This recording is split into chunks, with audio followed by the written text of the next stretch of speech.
नमस्कार मित्रों, मैं आज आपके लिए रीट 2020 के लिए साइकोलॉजी के शानदार टेस्ट सीरीज लेके आया हूं, जो कि आपके ये रीट की वैकेंसी 2 अगस्त को होने वाली है। उसके लिए बहुत लाभदायक होगी और आप इस प्रकार के वीडियो पाने के लिए हमारे चैनल को सब्सक्राइब कर लें और साथ में ही आए हुए बेल आइकन को दबा लें, ताकि सबसे पहले हमारा नोटिफिकेशन आप तक पहुंच सके और आप हमारी इस प्रकार की वीडियो का लाभ ले सके।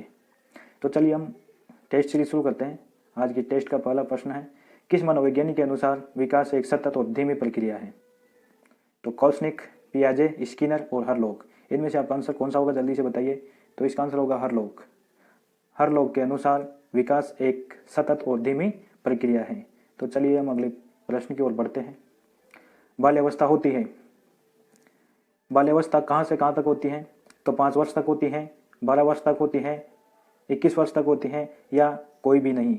यानी कि जो ये दिए हुए हैं इनमें से कोई भी नहीं। बताइए कौन सा आंसर होगा आपका। तो आपका आंसर होगा बी, 12 वर्ष तक। अगले क्वेश्चन की तरफ बढ़ते हैं। तीसरा क्वेश्चन है, व्यक्तित्व विकास की अवस्था है अधिगम एवं वृद्धि, व्यक्तिवृत्त अध्ययन, उपचारात्मक अध्ययन, इनमें से कोई नहीं। तो इनमें से बताइए आपका आंसर कौन सा होगा। तो मित्रों इसका आंसर होगा ए, अधिगम एवं वृद्धि। इसका आंसर होगा अधिगम एवं वृद्धि। आप चौथे क्वेश्चन की तरफ बढ़ते हैं। विकास में वृद्धि से तात्पर्य है। तो बताइए विकास में वृद्धि से क्या तात्पर्य है? ज्ञान में वृद्धि से, संवेग में वृद्धि, वजन में वृद्धि, आकार, सोच, समझ और कौशल में वृद्धि। तो बताइए इसका आंसर क्या होगा। आपके सामने ऑप्शन है, तो इसका आंसर होगा ऑप्शन नंबर डी, आकार, सोच, समझ और कौशल में वृद्धि से विकास में वृद्धि का तात्पर्य होता है। तो प्रश्न नंबर 5 की तरफ बढ़ते हैं। परिपक्वता का संबंध है। तो आपके सामने ऑप्शन है विकास, बुद्धि, सृजनात्मकता, रुचि। तो इनमें से आपका कौन सा आंसर सही होगा। तो परिपक्वता का संबंध किससे है बताइए। तो इसका उत्तर होगा विकास, ऑप्शन नंबर ए इसका आंसर हो जाएगा। चलिए हम अगले क्वेश्चन की तरफ बढ़ते हैं। तनाव और क्रोध की अवस्था किसे कहा जाता है, या तनाव और क्रोध की अवस्था है? तो इनमें से कौन सी तनाव और क्रोध की अवस्था है? तो आपके सामने ऑप्शन है शैशवावस्था, बाल्यावस्था, किशोरावस्था, वृद्धावस्था। आपने सुना होगा कि किशोरावस्था है, इस किशोरावस्था को स्टेन हॉल ने क्या कहा था? तनाव, तूफान और झंझावत की अवस्था कहा था। तो किस अवस्था को कहा था? तो तनाव और क्रोध की अवस्था कहा जाता है किशोरावस्था को। ऑप्शन नंबर सी इसका सही हो जाएगा। तो 7 नंबर की तरफ बढ़ते हैं। बालक का विकास परिणाम है। तो वंशानुक्रम, वातावरण, वंशानुक्रम व वातावरण की अंतःक्रिया का, आर्थिक कारकों का। तो बताइए बालक का विकास परिणाम है, तो किसका परिणाम है बताइए इनमें से। तो इनमें से आपका आंसर होगा ऑप्शन नंबर सी, वंशानुक्रम व वातावरण की अंतःक्रिया का परिणाम विकास होता है। तो क्वेश्चन नंबर 8 की तरफ बढ़ते हैं। एक बच्चे की मानसिक आयु 12 वर्ष एवं वास्तविक आयु 10 वर्ष है, तो उसकी बुद्धि लब्धि क्या होगी? तो बताइए इसमें सब कुछ दे रखा है कि एक बच्चा है, उसकी आयु 12 वर्ष है एवं उसकी वास्तविक आयु 10 वर्ष है, तो उसकी बुद्धि लब्धि बताइए, उसकी IQ क्या होगी। तो IQ ज्ञात करने का सूत्र क्या होता है? IQ ज्ञात करने का सूत्र होता है मानसिक आयु बटा वास्तविक आयु इंटू 100, ये होता है IQ का सूत्र। तो हम इस सूत्र में रख के देखते हैं क्या आंसर आता है हमारा। तो देखिए उसकी मानसिक आयु 12 वर्ष थी और इसकी वास्तविक आयु 10 वर्ष है, 10 वर्ष है ना, और इंटू 100। तो हमारा इस जीरो से ये जीरो कट गया, तो 10 इंटू 12 बराबर हो जाएगा 120। तो ऑप्शन में बताइए 120 है क्या? तो हमारा इसका उत्तर होगा सी आंसर हो जाएगा इसका 120। तो दोस्तों इसका आंसर होगा, एक बच्चे की मानसिक आयु 12 वर्ष एवं वास्तविक आयु 10 वर्ष है, तो उसकी बुद्धि लब्धि 120 हो जाएगी। इसका आंसर हो जाएगा 120। तो चलिए मित्रों आगे चलते हैं। शारीरिक विकास का क्षेत्र है, तो बताइए शारीरिक विकास का क्षेत्र कौन सा होगा? स्नायु मंडल, समृद्धि, अभिप्रेरणा, समायोजन। तो इसका आंसर बताइए। तो इसका आंसर हो जाएगा स्नायुमंडल, ऑप्शन नंबर ए हो जाएगा इसका right answer. Option number A इसका सही आंसर हो जाएगा, स्नायुमंडल। तो मित्रों बताइए, श्याम पट्ट लिखते समय यह सबसे महत्वपूर्ण क्या है? अर्थात श्याम जो ब्लैक बोर्ड है उसमें लिखते समय महत्वपूर्ण किस बात का ध्यान रखना चाहिए? तो आपके ऑप्शन है, अच्छी लिखावट होनी चाहिए, लेखन में स्पष्टता होनी चाहिए, बड़े अक्षरों में लिखना और छोटे अक्षर में लिखना। बताइए इनमें से कौन सा आंसर होगा आपका? तो इसका सही आंसर होगा कि कम से कम जो लिख रहा है वह स्पष्ट होना चाहिए। तो इसका आंसर हो जाएगा ऑप्शन नंबर बी, इसका करेक्ट आंसर हो जाएगा। तो ऑप्शन नंबर बी, लेखन में स्पष्टता होनी चाहिए। तो चलिए मित्रों 11वां क्वेश्चन करते हैं। शरीर के आकार में वृद्धि होती है क्योंकि? शरीर के आकार में वृद्धि होती है क्योंकि आपके ऑप्शन है शारीरिक और गत्यात्मक विकास, संवेगात्मक विकास, संज्ञानात्मक विकास और नैतिक विकास। क्यों होती है? तो बताइए इसका आंसर क्या होगा? तो शारीरिक और गत्यात्मक विकास, शरीर के आकार में वृद्धि इसलिए होती है, शारीरिक और गत्यात्मक विकास के कारण शरीर में वृद्धि होती है। इसका आंसर हो जाएगा ऑप्शन नंबर ए, आंसर सही है इसका। तो चलिए मित्रों आगे चलते हैं अपन। मानसिक विकास को प्रभावित करने वाले कारक है। तो बताइए मानसिक विकास को प्रभावित करने वाले कारक कौन से हैं? वंशानुक्रम, परिवार का वातावरण, परिवार की सामाजिक स्थिति या उपरोक्त सभी। तो बताइए इनमें से। तो मित्रों मानसिक विकास को एक तो वंशानुक्रम भी प्रभावित करता है, परिवार का वातावरण भी प्रभावित करता है और परिवार की सामाजिक स्थिति भी प्रभावित करती है। तो इसका आंसर हो जाएगा ऑप्शन नंबर डी, अर्थात इसका डी आंसर हो जाएगा। अब अगले क्वेश्चन की ओर बढ़ते हैं। क्वेश्चन नंबर 13 है, पियाजे के संज्ञानात्मक विकास के अनुसार संवेदी क्रियात्मक अवस्था होती है। तो कौन सी होती है संवेदी क्रियात्मक अवस्था? तो कहां से कहां तक होती है? यानी कि जन्म से 2 वर्ष तक होती है या 2 से 7 वर्ष तक, 7 से 11 वर्ष तक और 11 वर्ष से 16 वर्ष तक। यानी कि संवेदी होती है ना, संवेदी क्रियात्मक अवस्था, इस संवेदी क्रियात्मक अवस्था को इंद्रिय जनित अवस्था भी कहा जाता है। तो इंद्रिय जनित अवस्था यानी कि जिन पियाजे का मानना है कि जो बच्चा है सबसे पहले इंद्रियों के द्वारा सीखता है, उसकी संवेदनाओं के द्वारा सीखता है, तो वह अवस्था कौन सी है? तो मित्रों वह अवस्था हो जाएगी जन्म से 2 वर्ष। यानी कि जो जन्म से 2 वर्ष का बच्चा है, छोटा बच्चा है, वह इंद्रियों के द्वारा सीखता है, वह संवेदनाओं के द्वारा सीखता है। तो इसका आंसर हो जाएगा ऑप्शन नंबर ए, जन्म से 2 वर्ष तक। निम्न में से कौन सा कथन सत्य है? तो आपको बताना है, आपके सामने ऑप्शन है, लड़के अधिक बुद्धिमान होते हैं, लड़कियां अधिक बुद्धिमान होती हैं, बुद्धि का लिंग से संबंध नहीं है, सामान्यतः लड़के लड़कियों से अधिक बुद्धिमान होते हैं। तो कौन सा ऑप्शन सही है इनमें से? तो जो नेगेटिव है उसको तो काट देते हैं, लड़के अधिक बुद्धिमान होते हैं, तो ये टेका थोड़ी लगेगा कि लड़के बुद्धिमान होंगे, ये गलत ऑप्शन हो गया है ना। और लड़कियां अधिक बुद्धिमान, तो ये भी जरूरी नहीं है कि लड़कियां बुद्धिमान हो, ये भी कट जाएगा ऑप्शन। और सामान्यतः लड़के लड़कियों से अधिक बुद्धिमान होते हैं, तो ये भी जरूरी नहीं है कि लड़के ही बुद्धिमान हो लड़कियों से।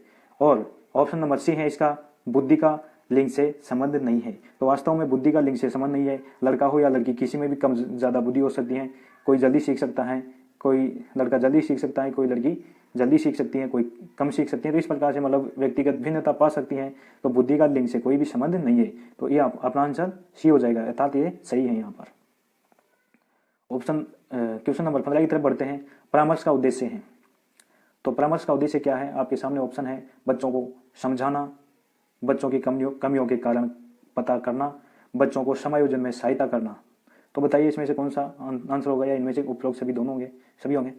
तो इसका आंसर होगा उपरोक्त सभी, यानी कि ये सभी परामर्श के उद्देश्य होते हैं। तो बच्चों को समझाना, बच्चों की कमियों के कारण पता करना, बच्चों को समायोजन में सहायता करना, ये सभी परामर्श के उद्देश्य होते हैं। तो हम 16वें क्वेश्चन की तरफ बढ़ते हैं। शिक्षक एवं विद्यार्थी के मध्य संबंध होने चाहिए। तो शिक्षक एवं विद्यार्थी के मध्य किस प्रकार के संबंध होने चाहिए? आपके सामने ऑप्शन है, स्नेह का, विश्वास का, सम्मान का, या ये सभी। तो अपना आंसर हो जाएगा ऑप्शन नंबर डी। इस प्रकार से ये जो ऑप्शन दिए हुए हैं ए और बी, सी, ये तीनों ही सही होंगे। इस प्रकार का संबंध शिक्षक और विद्यार्थी के बीच में होना चाहिए। क्वेश्चन नंबर 17 है, बच्चों में नैतिकता की स्थापना के लिए सर्वोत्तम मार्ग है। उन्हें धार्मिक पुस्तक पढ़ाना, शिक्षा का आदर्श रूप में व्यवहार करना, उनका मूल्य शिक्षा पर मूल्यांकन करना, उन्हें प्रातःकालीन सभा में उपदेन देना। सॉरी यहाँ पे उपदेन लिखा हुआ है, तो यहाँ पे उपदेश होना चाहिए, उपदेश, उपदेश, यहाँ पे उपदेश होना चाहिए, ये गलत लिखा हुआ है, तो यहाँ पे प्रातःकालीन उपदेश देना। तो इसका सही आंसर क्या होगा? तो इसका आंसर हो जाएगा ऑप्शन नंबर बी, शिक्षक का आदर्श रूप में व्यवहार करना, ये इसका सही आंसर हो जाएगा। तो चलते हैं 18वें क्वेश्चन की तरफ। शिक्षा में फ्रोबेल का महत्वपूर्ण योगदान था। तो विकास में मतलब विकास का था उसका, तो मतलब फ्रोबेल का महत्वपूर्ण योगदान क्या था? तो आपके सामने ऑप्शन है व्यावसायिक स्कूल, पब्लिक स्कूल, किंडरगार्टन और लैटिन स्कूल। बताइए जो फ्रोबेल का महत्वपूर्ण योगदान था, ऑप्शन नंबर सी, यहाँ पे किंडरगार्टन आ जाएगा, किंडरगार्टन, आपका ऑप्शन नंबर सी यहाँ पे सही हो जाएगा। चलिए अपन अगले क्वेश्चन की तरफ बढ़ते हैं। एक अच्छा अध्यापक विद्यार्थियों के मध्य बढ़ावा देता है। तो आपके सामने ऑप्शन है प्रतियोगिता की भावना का, सहयोग की भावना का, प्रतिद्वंद्विता की भावना का, तटस्थता की भावना का। तो आप बताइए इन ऑप्शनों में से कौन सा ऑप्शन सही होगा? तो इसमें से सही ऑप्शन होगा बी, सहयोग की भावना का। एक अच्छा अध्यापक तभी हो सकता है जो बच्चों की सहयोग की भावना, उनकी सहयोग में बढ़ावा दे, उनकी भावनाओं में बढ़ावा दे कि उनके सहयोग करे। तो क्वेश्चन नंबर 20 पे चलते हैं अपन। शिक्षक का अति महत्वपूर्ण उद्देश्य है। तो शिक्षक का क्या अति महत्वपूर्ण उद्देश्य है? आपके ऑप्शन है आजीविका कमाना, बच्चों का सर्वांगीण विकास, पढ़ना एवं लिखना सीखना, बौद्धिक का विकास। तो बताइए आपका कौन सा आंसर होगा, कमेंट करके बताइए। तो इसका आंसर होगा सर्वांगीण विकास, यानी कि बच्चों का सर्वांगीण विकास, यानी कि टीचर का जो उद्देश्य होता है बच्चा हर प्रकार से विकसित हो, वह खेलने में, पढ़ने में, गाना गाने में, हर प्रकार की मतलब एक्टिविटी होनी चाहिए, बालक क्रिएटिविटी होना चाहिए, बालक सृजनात्मक होना चाहिए। तो इस प्रकार की सभी जो बातों का ध्यान रखेगा वही शिक्षक का महत्वपूर्ण उद्देश्य है। अर्थात बालक को हर क्षेत्र से जोड़ना ही शिक्षक का मेन उद्देश्य होता है, वही उसका महत्वपूर्ण उद्देश्य होता है। तो दोस्तों इसका आंसर हो जाएगा बच्चे का सर्वांगीण विकास, ऑप्शन नंबर 20 का आंसर हो जाएगा। चलते हैं हम अगले क्वेश्चन पर। क्वेश्चन नंबर 21 है, राष्ट्रीय पाठ्यचर्या की रूपरेखा 2005 के अनुसार अधिगम अपने स्वभाव में डैश और डैश है। तो इस रिक्त स्थान की जो खाली स्थान है इसमें क्या आएगा?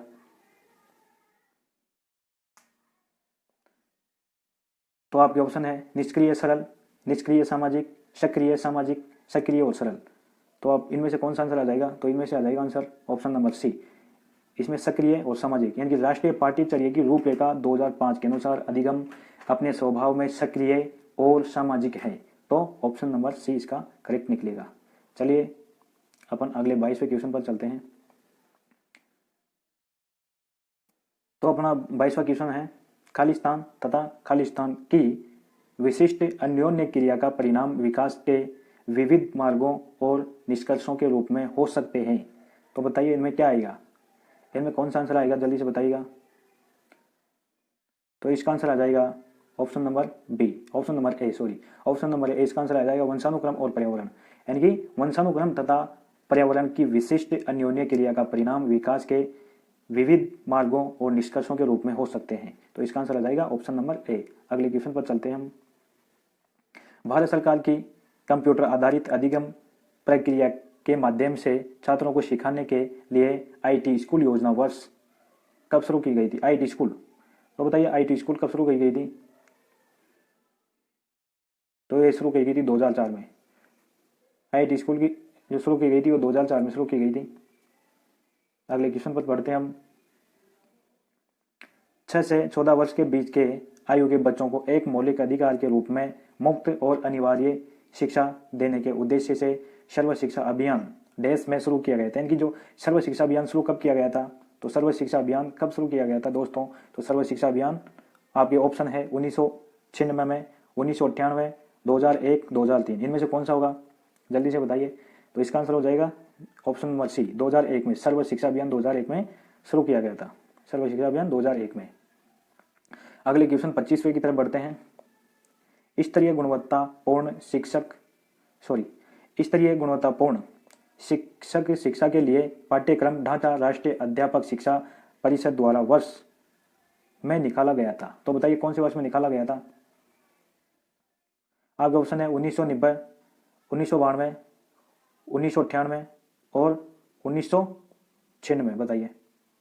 तो इसका आंसर हो जाएगा 1998, ऑप्शन नंबर सी, 1998 में सही हो जाएगा। क्वेश्चन नंबर 26 है, भारत सरकार ने बच्चों के लिए मुफ्त एवं अनिवार्य शिक्षा अधिकार अधिनियम वर्ष में लागू किया था। तो बताइए इसका कौन सा आंसर सही हो जाएगा। तो सही आंसर होगा इसका, बताइए, आपके सामने ऑप्शन है 2006, 2007, 2008, 2009, बताइए कौन सा सही होगा। तो इसका सही आंसर होगा 2009, सही आंसर 2009 हो जाएगा इसका, ऑप्शन नंबर डी। अगले क्वेश्चन की तरफ बढ़ते हैं। निम्नलिखित में से कौन सा महत्वपूर्ण प्रभाव शिक्षण की प्रभावकारिता पर निर्भर करती है। तो बताइए, मतलब सबसे महत्वपूर्ण प्रभाव शिक्षण किस पर निर्भर करता है। विद्यालय की संरचना पर शिक्षण, जो सबसे ज्यादा प्रभावशाली शिक्षण है वो किस पर निर्भर करता है। ऑप्शन नंबर है विद्यालय की संरचना पर, शिक्षक को विषय की समझ, शिक्षक की योग्यता, शिक्षक की लिखावट। तो जो भी नेगेटिव है, यानी कि विद्यालय की संरचना कैसी भी हो, उसमें जो अध्यापक पढ़ाएगा उसी प्रकार का बच्चा पढ़ेगा। तो विद्यालय की संरचना कैसी भी हो, इसका कोई प्रभाव नहीं पड़ता शिक्षण पर। और शिक्षक की योग्यता पर भी इसका कोई प्रभाव नहीं पड़ता, शिक्षक की लिखावट पर भी कोई प्रभाव नहीं पड़ता। इसका सही आंसर हो जाएगा ऑप्शन नंबर बी। शिक्षक को विषय की समझ, यानी कि यदि जितनी अच्छी शिक्षक को विषय की समझ होगी, वो उतना ही शिक्षण को प्रभावशाली बना सकता है। तो इसका ऑप्शन नंबर बी सही हो जाएगा। अगले क्वेश्चन की तरफ बढ़ते हैं। शिक्षक निम्नलिखित के लिए शिक्षण संबंधी सहायता सामग्री का उपयोग करते हैं। तो बताइए किसका उपयोग करते हैं। छात्रों को प्रभावित करने के लिए, शिक्षण को रोचक बनाने के लिए, छात्रों को एकाग्रचित बनाने के लिए, छात्रों के अंदर शिक्षण रखने के लिए। बताइए, आपका क्वेश्चन है शिक्षक निम्नलिखित के लिए शिक्षण संबंधी सहायता सामग्री का उपयोग करते हैं। तो किसके लिए शिक्षण संबंधी सहायता सामग्री की उपयोग करते हैं। तो बताइए, तो इसका आंसर हो जाएगा ऑप्शन नंबर बी, यानी कि शिक्षण को रोचक बनाने के लिए शिक्षक हैं जो सहायक सामग्री का उपयोग करते हैं। आगे चलते हैं। क्वेश्चन नंबर 29 है, यदि बुलाए जाने पर कुछ छात्रों के माता पिता अभिभावक आकर शिक्षक से नहीं मिलते तो शिक्षक को क्या करना चाहिए। तो ऐसी स्थिति में क्या करना चाहिए। कोई टीचर है तो उस अभिभावकों को बुलाते हैं लेकिन वो स्कूल में आते ही नहीं है, तो ऐसी स्थिति में टीचर को क्या करना चाहिए, शिक्षक को क्या करना चाहिए। आपके ऑप्शन है माता पिता को लिखना चाहिए, जाकर उनसे मिलना चाहिए, ऑप्शन नंबर सी है वैसे छात्रों को दंडित करना चाहिए, और ऑप्शन नंबर डी है वैसे छात्रों को अनदेखा करना चाहिए। तो इसका आंसर हो जाएगा जाकर उनसे मिलना चाहिए कि उनकी क्या समस्या है, क्यों नहीं आ पा रहे, उनकी क्या परिस्थिति है, उनकी स्थिति जानने की, यानी कि उनकी स्थिति जानना चाहिए, उनकी स्थिति जानना चाहिए कि वहाँ उनकी क्या समस्या है। कोई भी कारण हो सकता है, तो इस ऐसी परिस्थिति में टीचर को उनके अभिभावक से मिलना चाहिए। तो इसका आंसर हो जाएगा ऑप्शन नंबर बी, यानी कि जाकर उनसे मिलना चाहिए। क्वेश्चन नंबर 30 है, समूह में और सहभागिता द्वारा सीखने के अभ्यासों को, ऑप्शन है आपके, निरुत्साहित किया जाना चाहिए। क्वेश्चन पहले ध्यान से सुने। समूह में और सहभागिता द्वारा सीखने के अभ्यासों को निरुत्साहित किया जाना चाहिए, अनदेखा किया जाना चाहिए, प्रोत्साहित किया जाना चाहिए। तो बताइए इसका, या इनमें से कोई नहीं आंसर आएगा। तो बताइए कौन सा आंसर आएगा। तो इसमें जो भी नेगेटिव है ये काट देंगे, क्योंकि समूह में यानी कि जो भी पॉजिटिव बात कह रहा है तो उसमें नेगेटिव तो आंसर होना ही नहीं चाहिए। और अनदेखा, तो अनदेखा भी नहीं करना चाहिए। तो इसका सही पॉजिटिव आंसर होगा प्रोत्साहित किया जाना चाहिए। क्यों, किस मतलब इसमें ऑप्शन नंबर सी सही हो जाएगा। 31वां क्वेश्चन है, किसी पठन सामग्री को एक रूप में पढ़ना डैश पढ़ाई के रूप में जाना जाता है। तो बताइए इसको किस रूप में जाना जाता है। बंटित, समूहित, अंतरालित, इनमें से कोई नहीं। तो इसका आंसर इनमें से कोई नहीं होगा, डी, इनमें से कोई भी इसका आंसर नहीं है। क्वेश्चन नंबर 31, पाठ्यचर्या निर्माण को कार्य माना जाता है। पाठ्यचर्या निर्माण को कार्य माना जाता है। तो बताइए, एक नियमित कार्य, एक विशेषज्ञता कार्य नहीं, एक अत्यधिक विशेषज्ञता कार्य और एक महत्वपूर्ण कार्य नहीं। तो बताइए, तो पाठ्यचर्या निर्माण का जो कार्य है उसको क्या माना जाता है। तो जो भी नेगेटिव है उसको तो काट देते हैं। एक नियमित कार्य, तो एक नियमित कार्य ये भी चलो उसको लेने देते हैं। एक विशेषज्ञता कार्य नहीं, तो यहाँ पे नहीं आ गया तो इसको काट दो। एक महत्वपूर्ण कार्य नहीं, इसको भी काट दो। जबकि इसका जो बेस्ट ऑप्शन है एक अत्यधिक विशेषज्ञता कार्य, ऑप्शन नंबर सी इसका सही हो जाएगा। ऑप्शन नंबर इसका सही हो जाएगा, क्योंकि पाठ्यचर्या का जो निर्माण करते हैं तो उसका निर्माण तो विशेषज्ञ ही कर सकते हैं ना, इसलिए अत्यंत यानी कि अत्यधिक विशेषज्ञ कार्य होता है। Option number C. Question number 33 की तरफ बढ़ते हैं। विद्यार्थियों की प्रशंसा की जानी चाहिए एकांत में, अलग से, लोगों के बीच, व्यक्तिगत रूप से। तो बताइए इसका कौन सा आंसर होगा? एकांत में करनी चाहिए, अलग से करनी चाहिए, लोगों के बीच करनी चाहिए या व्यक्तिगत रूप से करनी चाहिए? तो इसका सही आंसर होगा लोगों के बीच में, क्योंकि एकांत में करेंगे तो वही कहते हैं ना, कहावत आती है कि बगिया में मोर नाचा किसने देखा। तो मतलब कोई आदमी है ही नहीं, तो मतलब उसका मतलब है ही नहीं, क्योंकि लोगों के बीच में उनकी तारीफ करेंगे, उनको सम्मान देंगे, उनकी प्रशंसा करेंगे तो क्या है, बच्चों का हौसला बढ़ेगा। इसलिए लोगों के बीच में, यहाँ पे सही ऑप्शन सी हो जाएगा। क्वेश्चन नंबर 34 है। निम्नलिखित में से क्या उस खांचे या रेंज को सूचित करता है जिसके भीतर किसी योग्यता या गुण के लिए किसी व्यक्ति के प्रवीणता स्तर का फैसला किया जाता है? तो मतलब बच्चे की जो गुणों को और व्यक्ति की जो प्रवीणता है उसको किस में मापा जाता है? तो बताइए, ग्रेड में, अंक में, ग्रेड या अंक दोनों में, इनमें से कोई नहीं। तो बच्चे की गुणवत्ता को ग्रेड में मापा जाता है बस। इसका आंसर ए हो जाएगा, ग्रेड। क्वेश्चन नंबर 35 है। स्कूल पुस्तकालय डैश का एक शैक्षणिक तंत्र है। तो बताइए इसमें कौन सा सही हो जाएगा? एक, अल्प मूल्य, थोड़े मूल्य, ज़्यादा मूल्य नहीं, विचारणीय मूल्य। तो इसमें तो नेगेटिव है ही, थोड़े मूल्य भी अभी नेगेटिव है, अल्प मूल्य भी नेगेटिव है, तो विचारणीय मूल्य सही हो जाएगा। इसमें स्कूल पुस्तकालय विचारणीय मूल्य है, तो इसका सही आंसर ऑप्शन नंबर डी हो जाएगा, विचारणीय मूल्य। क्वेश्चन नंबर 36 है। अनुसंधान से पता चलता है कि हमारी पढ़ाई का हिस्सा दृश्य और श्रव्य अंगों के माध्यम से ग्रहण किया जाता है। तो बताइए कितना प्रतिशत हिस्सा हमारे दृश्य और श्रव्य अंगों से प्राप्त किया जाता है, ग्रहण किया जाता है? तो कितना परसेंट हिस्सा ग्रहण किया जाता है? तो 60%, 85%, 50%, 95%। पता है इसका आंसर कौन सा होगा? तो इसका आंसर हो जाएगा 85 बी। 85% हिस्सा हमारे दृश्य और श्रव्य, और बाकी का जो 15% है वो अन्य इंद्रियों या संवेदनाओं से प्राप्त किया जाता है। हमारा 37वां क्वेश्चन है। अनुसंधान से पता चलता है कि सीखने की प्रक्रिया में एक प्रबल चर है, संभवतः योग्यता से भी ज्यादा महत्वपूर्ण चर। तो ऑप्शन है उपेक्षा, अनभिज्ञता, अभिप्रेरणा या निरुत्साहन। बताइए। तो इसका सही आंसर हो जाएगा अभिप्रेरणा, ऑप्शन नंबर सी। अगला क्वेश्चन है आपके सामने 38। वर्ग कक्षा में माहौल में एक सकारात्मक पढ़ाई वातावरण स्थापित और मजबूत करने के अधिकार को निश्चयतात्मक अनुशासन बढ़ावा नहीं देता, बढ़ावा देता है, से कुछ लेना देना नहीं होता, की जरूरत नहीं होती। तो इसका आंसर क्या होगा? तो इसका आंसर हो जाएगा बढ़ावा देता है, ऑप्शन नंबर बी, बढ़ावा देता है। अगले क्वेश्चन की तरफ चलते हैं।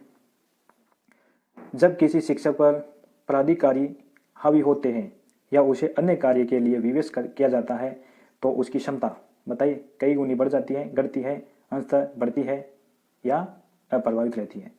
तो कोई भी शिक्षक है उसके ऊपर मतलब कोई भी जो प्राधिकारी है हावी हो जाता है या उस पर कोई भी अलग कार्य डाल दिया जाता है, किसी भी कार्य का भार डाल दिया जाता है, तो शिक्षक में उसका क्या प्रभाव पड़ेगा? तो उसका ये प्रभाव पड़ेगा कि जो उसकी क्षमता है वह घट जाती है।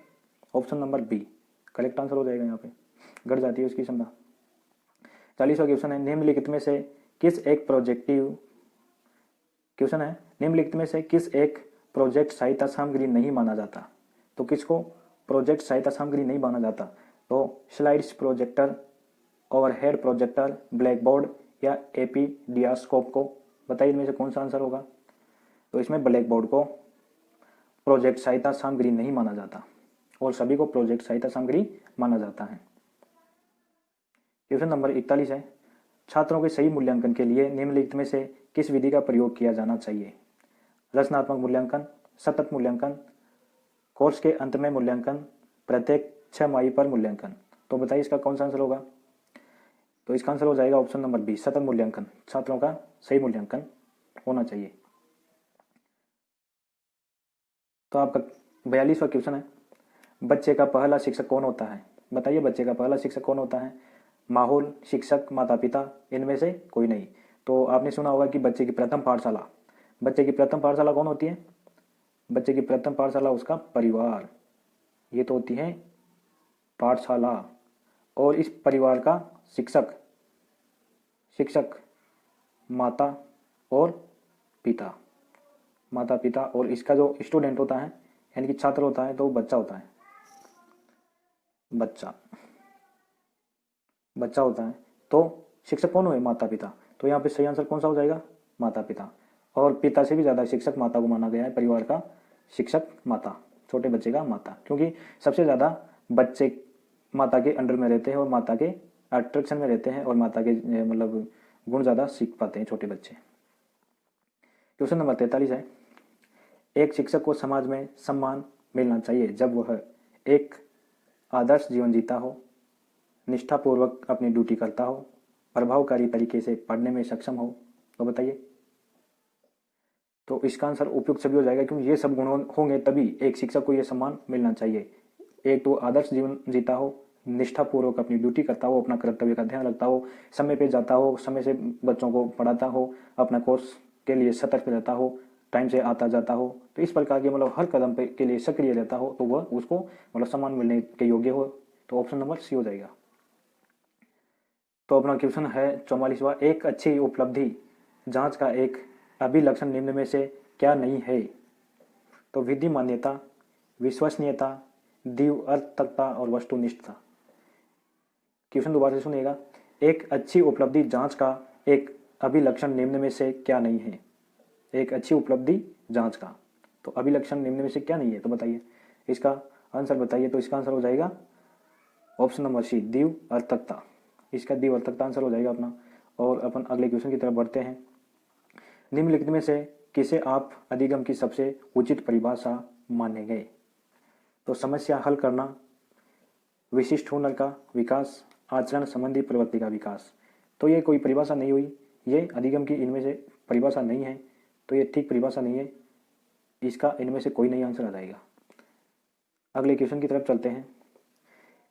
शिक्षा का मुख्य उद्देश्य होता है व्यक्ति के विकास करना। तो बताइए, व्यक्ति के ज्ञान का विकास करना, शरीर का विकास करना, व्यक्तित्व का विकास करना या बुद्धिमत्ता का विकास करना? तो इसका आंसर हो जाएगा सी नंबर, व्यक्तित्व का विकास करना शिक्षा का मुख्य उद्देश्य होता है। व्यक्तित्व का विकास करना ही शिक्षा का मुख्य उद्देश्य होता है। और क्वेश्चन नंबर 47 है, कोई व्यक्ति एक प्रभावकारी तरीके से एक हुनर कैसे सीख सकता है? कोई व्यक्ति एक प्रभावकारी तरीके से एक हुनर कैसे सीख सकता है? तो बताइए, इसका क्या आंसर आ जाएगा? अवलोकन करके, सुनकर, पढ़कर, खुद करके। तो इसका सही आंसर क्या होगा? तो प्रभावकारी तरीके से जो हुनर सीखेगा वह खुद करके ही सीख सकता है, अन्यथा वह यानी कि बच्चा जो खुद, भाई एक कहावत आती है ना कि करत करत अभ्यास के जड़मत होत सुजान, रस्सी आवत जात के सिल पर परत निशान। तो इसलिए करने बार बार प्रयास करने से वह अपने आप सीख जाता है। तो इसका सही आंसर हो जाएगा खुद करके सीखता है। क्वेश्चन नंबर 48, शिक्षा को किसी व्यक्ति की अपनी जिंदगी बनाने में सक्षम बनाने वाली होनी चाहिए। तो बेहतर, संतोषजनक और सार्थक, सभी संबंधितों के लिए महत्वपूर्ण। बताइए। तो इसका आंसर हो जाएगा सभी संबंधितों के लिए महत्वपूर्ण, ऑप्शन नंबर डी, सभी संबंधितों के लिए महत्वपूर्ण होना चाहिए। अगले क्वेश्चन की तरफ बढ़ते हैं। वर्णमाला की पहचान वर्ष की आयु में शुरू कर देता है। तो बताइए कि बच्चा कितने वर्ष की आयु में वर्णमाला की पहचान शुरू कर देता है? यानी कि 1 वर्ष, 6 वर्ष, बताइए, 5 हैं, 4 हैं, 3 हैं। तो आपके ऑप्शन में ये सारे ऑप्शन दिए गए हैं, तो आपको आंसर बताना है। तो इसका सही आंसर हो जाएगा 3 वर्ष की आयु में बच्चा वर्णमाला को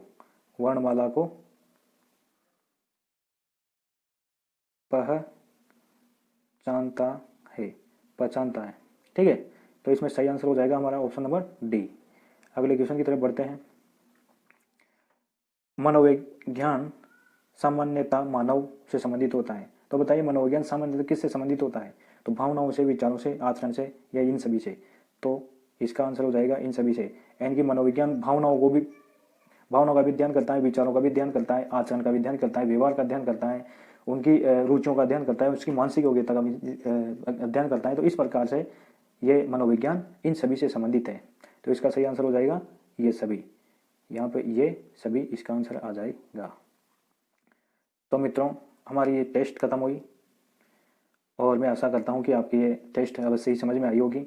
आपको यदि ये वीडियो अच्छा लगे तो हमारे इस वीडियो को लाइक करें ताकि हमको प्रोत्साहन मिले, और यदि आपने हमारा चैनल सब्सक्राइब नहीं किया है तो हमारे इस चैनल को सब्सक्राइब कर ले और बेल आइकन को दबा ले ताकि हमारा नोटिफिकेशन आप तक पहुंच सके और आप इस प्रकार की वीडियो का लाभ ले सकें।